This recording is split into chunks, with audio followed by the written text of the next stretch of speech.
Hello, I'm Mun. And I am Ray. We're back in black. Yes, we are. Well, I'm in black. He's in blue. Yes, indeed, royal blue. And here we are.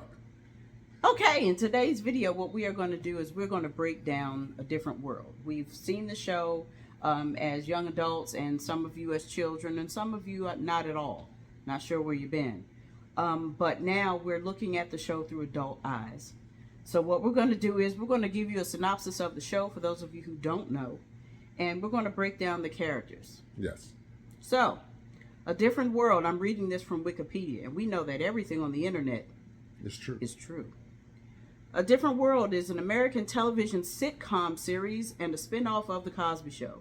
It aired for 6 seasons on NBC from September 24, 1987 to July 9, 1993. The series originally centered around Denise Huxtable, or Lisa Bonet, and the life of students at Hillman College, a fictional, historically black college in Virginia. It was inspired by life at historically black colleges and universities. As you know now, it's syndicated. After TV1. Yeah, after 100 episodes, your television show can go into syndication. Mm-hmm. It's been picked up by TV1. It airs every day, Monday through Friday. It has a 2-hour block from 4 p.m. Eastern time to 6 p.m. Eastern time, and on Thursdays it airs from 4 to 6 and from 8 to I think 1 a.m. You can ask how I know, but if I know, I know. Yeah, I must tell you, it's one of our favorites. It's a standard. We watch it and we see more as you watch it. Yes. So let's go down the list of characters. Let's get down, but get down. Come on now. Denise, or Lisa Bonet. There you go. Quirky, still absent-minded, has good Insignificant. ideas. Still has good ideas, but never Insignificant. Please move on. No, go ahead. I mean, you feel that she's insignificant to the show? She was insignificant. She gave nothing to the show. She was just pretty much... Bill Cosby assumed that because she was from the Cosby Show and that she can go ahead her home, she can have her own spinoff, that people were going to actually zoom in because of her. I didn't like her on Cosby Show, and I damn sure didn't like her in A Different World. I kind of have to agree. She gave the entitlement on both shows, and her naivete was really annoying. Mm-hmm. She was really annoying, and I think it's because she was afforded that at home. Yeah. She was able to, are we in America or what at home? Yeah, are we in America or what? I mean, what black child would have said that shit to their black brothers? None that would continue living. Come on. All right. Maggie, who was played by Marissa Tomei. Insignificant. The one of the few, I didn't see any other, white students at a HBCU. Insignificant. Why there's a white student at a HBCU baffles me. Yes. Yeah, that I know there's me. some that go, and I still don't understand why, but okay, I get it. But go ahead. But yeah, she was insignificant. She was insignificant. That's why she was cut after the first season. Jaleesa Vincent, played by Dawn Lewis. Insignificant. I think she brought the element of the older student, not showing that whatever. You're never too old. Yeah, to go you're back never to too school. old to go back to school. Living on the college dorm, though, living on the college campus, with you being an adult, over 21, hell, over 25, because in the first episode it lets it be known that she's 26. Why are they allowing you to be in close quarters with people who may be 17, 18 16, years old. 17, anyone under 21 is beyond me. But they had to throw that element in there. She could have been in the show, but she could have been living in one of the apartment buildings off campus. Hell, Dwayne and Ron did, but we're going to get to that in a minute. We'll get to that. Insignificant. Millie, who was played by Maria Elise Recasner. Remember Millie, only in the first season? She was the flunky to Whitley. Yeah. Insignificant. I don't know what she brought. And these characters, I'm sure that they resonate with some people out there. I didn't I went to college just to drop somebody off. Yeah. But I don't know. She was insignificant. She was no need to be on the show. We'll cross her off the list. Mm-hmm. Ron, played by Darryl Bell. My man, Ron Johnson. Go ahead, Ron. Ron Johnson. Was he significant to the show? As it went on later, when he stopped playing in the shadows of Dwayne Wayne. Mm-hmm. When aired and it got picked up and they was asking for more shows. Okay. They gave him more of a spotlight to do his own thing. He became very, very significant to this show, and he brought Ron Johnson to the masses. And what he did with Ron Johnson, I have to give him kudos because Ron was my man, and for real, he was a little rich kid. He was smart, but he was more identifiable than Dwayne Wayne. I think that Ron was annoying. In the first seasons when he was with Millie, and it was, that was cute. Okay, he started to come out of his shell, out of there. That was fine. But then towards the later years, he started to get really annoying to me. Kind of like, just, it was giving me almost a J.J. Evans vibe. In the fact that you tried to add your anecdotes and they either didn't fit or they were just not funny or not good. I think he was relevant to the show because, he was... And Ron Johnson was, what the hell are you talking about? Can't stand it. Like, what? That wasn't funny. Like, maybe the first day, it's kind of like Dynamite. It loses its... No, man. Yeah. I get it. Some people like it. I just not people. The brother came with a whole different perspective. He did. In my opinion. Yeah. He's a rich kid. His father owned a car dealership. Car-dealerships. And he pretty much gave that element, man, I'm going to live my life to the fullest. I'm going to do whatever I want to do. I joined a fraternity. Gave him a fraternity life. Especially when Dwayne Wayne and he joined the same fraternity, but Dwayne couldn't hack it. And so Dwayne was trying to tell him, we need to roll, man. Okay. And he was like, nah, I'm not rolling. I'm supposed to what I want to do. And also recall, he was also in ROTC. Yeah. And he was a star-studded cadet in that program.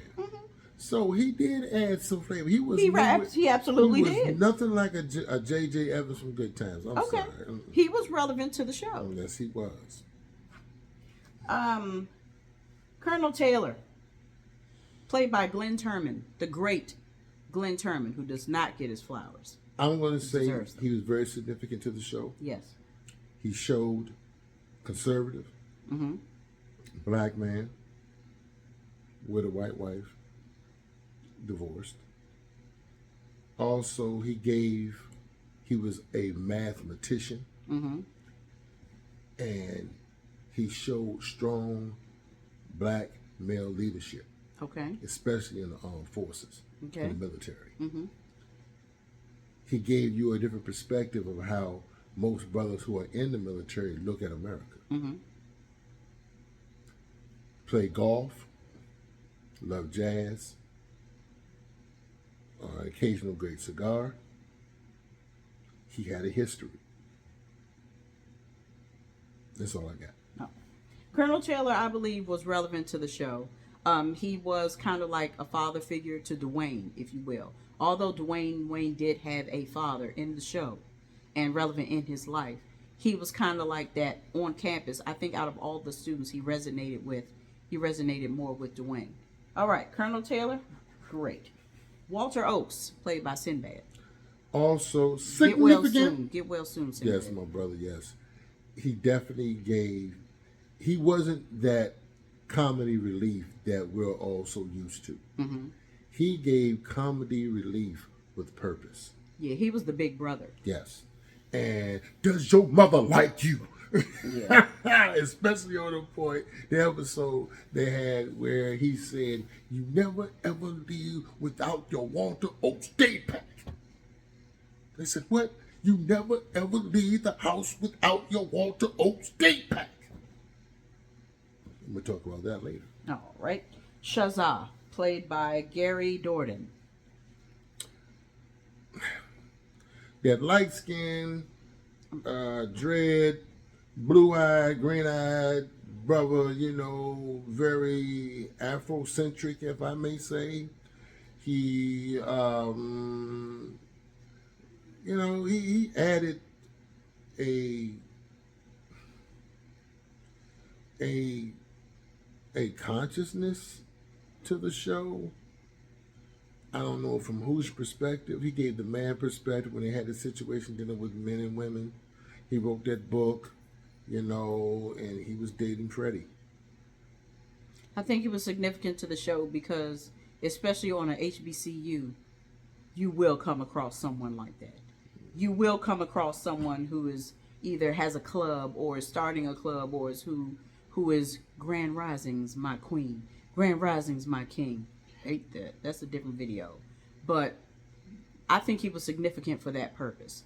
Could they have had other students do it? Yeah, but the fact that he was the love interest of Freddie, who was halfway on that spectrum and halfway with the kumbaya, I think that gave a good balance. All right, Lena, played by Jada Pinkett. Insignificant. I think that Jada Pinkett's, or that Lena's character would have hit it off with Shazaa. And I'll tell you why. Why? Because she was undercover pro-black. Okay. And I think that would have been a good storyline had she not gone for Dwayne and gone after Shazaa. I think that would have been made for a more interesting, but I understand they had to put her going after one of her professors because I think that happens, in real life. But Insignificant. Yeah, it is what it is. Terrell, who was played by Patrick Malone. He was one of the latecomers to the show. He was the one that was caught with the gun. Yeah. I'm going to say he gave a certain perspective from a freshman and how he's dealing with college life. Coming from the street. Coming from the hood, but he's very intellectual. Mm-hmm. Then they literally put that out there that in different world that you would come from the ghetto, but you're sharp mentally, And pretty much they tried to give him a couple of situations where he can shine. I love the part when they did the court scene about the hoe. Yeah. You'll do anything for a math problem. Mm-hmm. Still get some kids, but yeah, he was alright. Charmaine, played by Karen Molina White, who also played Charmaine on The Cosby Show. I loved her. Yes. That's right. She's significant. Mm-hmm. She played the next generation coming on. And her character didn't change. Never did. Which is really good. Yeah. And she spoke really fast, but she was very, very intelligent, and she definitely she was career driven. And she was thorough, as she says. Yes. She says, that's right. She working for Mr. Gaines, Mr. Mr. Brown, and that's what it was. My love it, Lance. She was good. I liked her. I wish if the show had moved on, she would definitely been one of those shining stars. Yeah, definitely. Terrence, played by Corey Taylor. I loved his character. Yeah. Terrence Johan Taylor. Mm-hmm. Johan. Colonel Taylor's son. Yeah. He brought a dynamic of being part of a interracial marriage relationship. He's a product of it. And he dealt with a lot of complex identities. Mm-hmm. He wanted to be Muslim. He wanted to be a dancer. Mm-hmm. He followed Ron Johnson as some sort of he looked up to Ron Johnson as a big brother. Yeah. He was trying to impress his father. He was dealing with the fact of trying to impress his father, but at the same time trying to find his own way. Way, and also have a relationship with Lisa, who had then married Colonel Taylor. Mm-hmm. And that made her presence on the show more relevant. Mm-hmm. I'm sorry, go ahead. I'm done. I think that with him, his character is relevant because I believe that there's someone who's going through that. I don't believe his father being a professor. Of course, his father automatically feels or believes that it's only right that his child go to school. And why not go to the school that I'm professor at? And I don't have to pay. I think that his idea of college was what he saw maybe in movies, what he's heard from friends. Not so much the academic, but the party life. Yeah. And I believe that he was really only in college because his father expected that of him. And for that's when he started to try to figure out what you want to do. You know. But yeah, I think he was relevant as well. Gina, played by Ajay Sanders. Insignificant. Yeah, because I didn't see her in anything after A Different World. Okay, she's no. Dorian, played by Bumper Robinson. Insignificant. Yeah. I don't know too many Really Christian kind of kids on the campus. They go there Christian, but come back pimping. Freddie, played by Cree Summer. I loved her character because she gave that bohemian rhapsody type of life. Okay. She gave that coming from a marriage of interracial, white mother, black father. She never talked about her father though, and she pretty much always very active. Her political stance. But she was also naive. She was also attracted to Dwayne Wayne. That was really her love interest at first, before Shazaa. But she was, a few of her episodes that she was in, I loved it.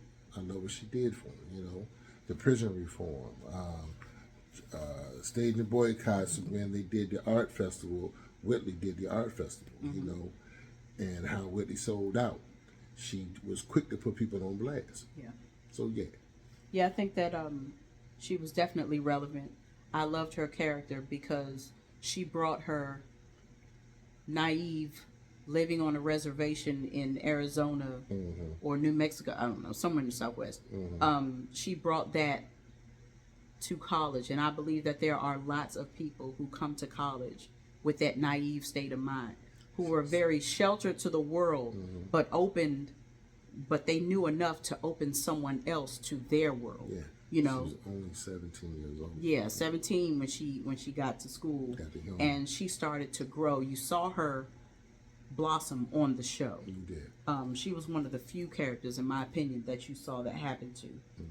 Mr. Gaines. One of the pillars of the show.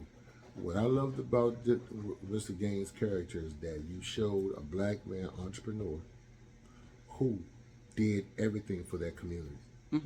He allowed the young students to work in his diner.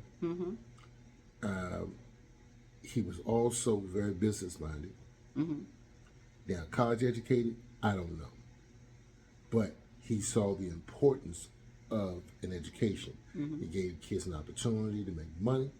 He gave the opportunity to be responsible, and he was a father figure to a lot of students who didn't have fathers. He offered his wisdom.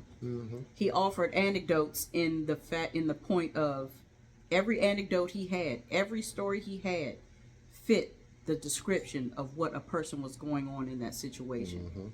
And it was crazy enough that they understood his point in it. And it worked. You know, and I think that not only does every person need that type of person in their life, but I'm really glad that they showed that on TV and that it was coming from an elderly, in my opinion, elderly black man who was able to relate to the younger generation, because that lets you know they've been through the same thing, just different people. Yeah. You know.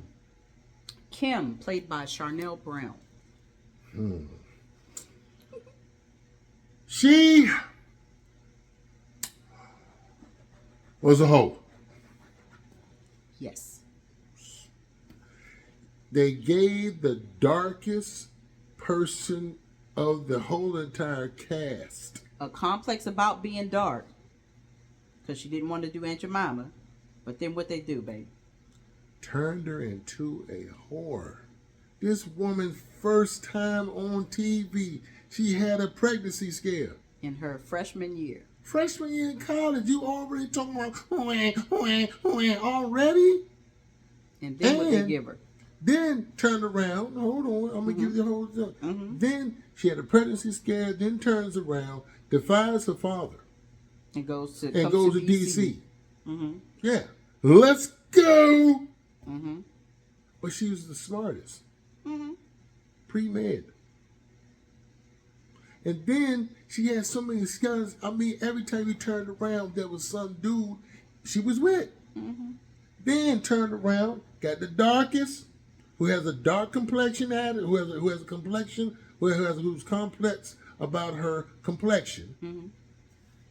What they do? What they do? They gave her a white boy. First, she wasn't with it because she went the stairs. But then all of a sudden, she got with it. Then she sat around here and teased my man Ron. Yeah. Playing around with it. I'm going to let you get some. I don't know. Whatever. But then at the same time, played with Ron about all of his promiscuity out there doing what he was doing. But she had the nerve to criticize him. But at the same time, she's teasing this man. Why? And you're pre-med. She was literally a promiscuous young lady. Sorry. That's fine. Dwayne, played by Kadeem Hardison. Dwayne Wayne, in my opinion, I liked him from the beginning. But as he got older, he became arrogant. He started to look down on those who didn't have his education. And if you were to go to the scene of him, with the episode where Chris Cross was on the show, and they were trying to stop gangbanging or what have you, he goes to the hood to try to save the kids.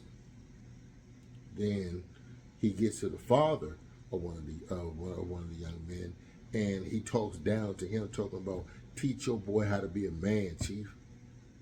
You don't say that shit to no brother in the hood. You don't say shit to no brother that's struggling. You don't talk like that.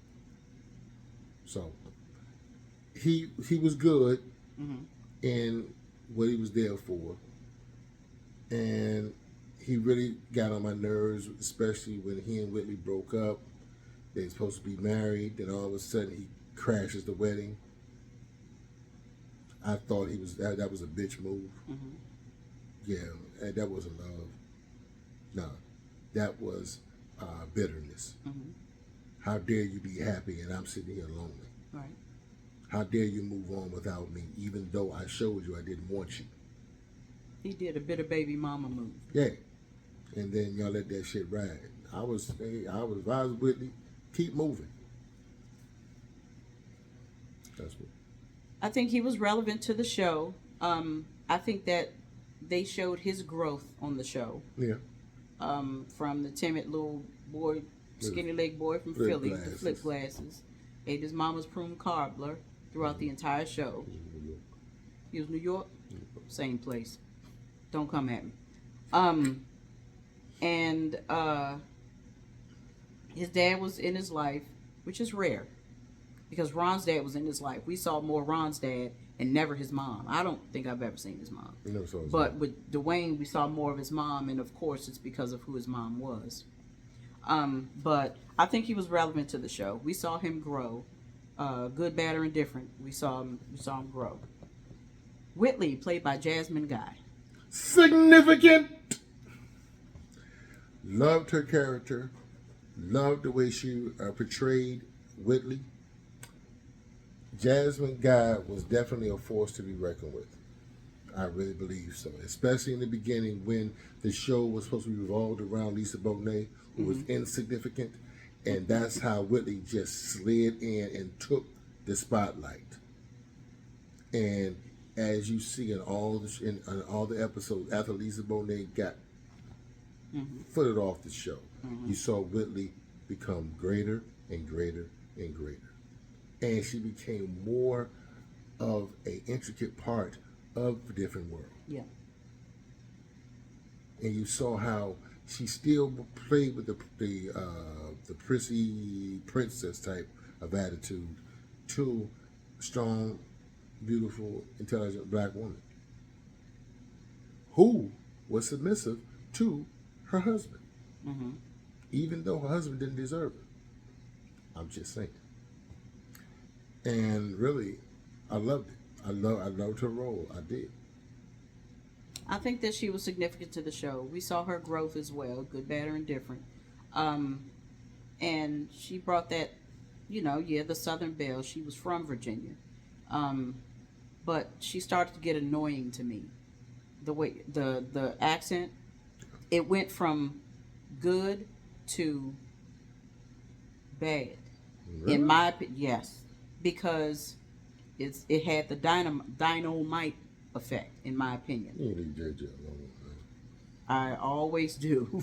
But it had the thing where, oh, that's funny, it's cute. But then you started to get more heavy with the accent. Dwine. Come on.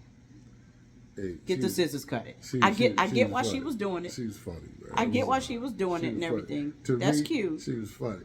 5 minutes, Dwayne. See? 5 minutes.